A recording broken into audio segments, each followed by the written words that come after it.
За Temu аппликейшн бүртгүүлэх заавар зааж өгье.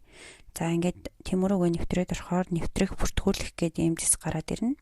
За энэ дээрээ дараад орохоор одоо энэ миний ингээд бүртгэл харагдаж байгаа нэрний доор байрлах бүртгүүлэх өөр бүртгэлээр нэвтрэх гэдээ орохоор Apple-аар бүртгүүлэх, Google-аар бүртгүүлэх, Facebook-ээр, Mail-аар бүртгүүлэх гэдэг ингээд сонголтууд гараад ирнэ. Би бол Apple-аараа бүртгүүлсэн. За энэ дээрээ дараад орохоор өөрийн шууд бүртгэл гараад ирдэг байгаа. За ингээд нэвтрээд орохоор ер нь бол дугаар нэгтийн би өмнө нь бүртгүүлсэн аккаунттай болохоор надаас дугаар нэхгүй байгаа. Та хэд нэх бах. За ингээд дараагийн алхам нь болохоор улан саран гэдэг энэ нэрний ард байрлах энэ бөөрийнхээ дээрээ дараад орно. За энэ дээр дараад орохоор улс, бүс нутаг, хэл, валют гэд ийм сонголтууд байгаа. Хэрвээ хэл нь англиар явах юм бол хэлээ солиод, улсаа солиод ингээд Монгол гэд хайгаад орох нэ. За тэгээд дараа нь төлбөрийн арга гэж байгаа. За картаа яаж халбах вэ гэхээр энэ дээдлийн таны төлбөрийн арга гэдэг рүү ороод карт нэмэх хэсэг рүү орно. За карт нэмэх дээрээ 16 оронтой картынхаа урт кодыг хийгээд за мөн картынхаа дуусах хугацаа буюу нэрний ард байрладаг дуусах хугацаагаа бичээд картын ард байрлах CVV гээд 3 оронтой кодоо бичээд картаа нэмэх гээд дараад орох нэ. За дараагийнх нь болохоор Temu-гээс яг ямар хөө бараа ирдэг вэ? Чанартай юу бодит зураг байдгүй гэж асууад байдаг хүмүүстэй зориулаад за энэ харагдаж байгаа од байгаа.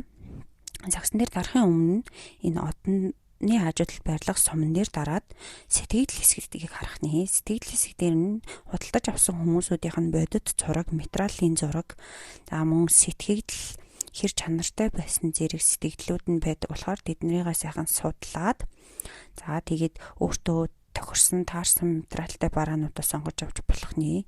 Энэ барааны сэтгэгдэл хэсэг нь болохоор баг бүх дэлгүүр бүх юмных нь хажуудалд ингээд доор нь байж идэг байгаа.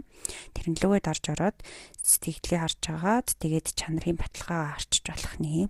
За тэрний дараа энэ сакс гэдэг хэсэг рүү таалагдсан бараагаа саксан дээрээ дараад хийчихнэ.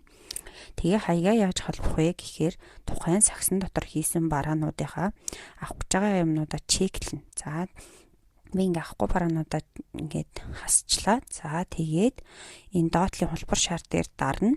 За энэ дээрээ дараад орохоор энэ захиалга илгээх гэдгээр нь дарах биш. Эхлээд энэ дээдлийн энэ миний нэр харагдсан энэ хаягийг би даалталсан байгаа. Энэний хажуудлын сумн дээр дарангууд хаяг холбох, шинэ хаяг нээх гэд гараад ирж байгаа. За шинэ хаяг нэмэх гэдэг хэсэг рүүгээ орж агаад Монгол улсад Монгол улс тэгээд овог нэр, утасны дугаар, аймаг, сум дүүрэг гэдэг эднэрийн хаягаа тодорхой бичээд тэгээд хадгалах гэдэг хэсэг дээр нь дарах нэ.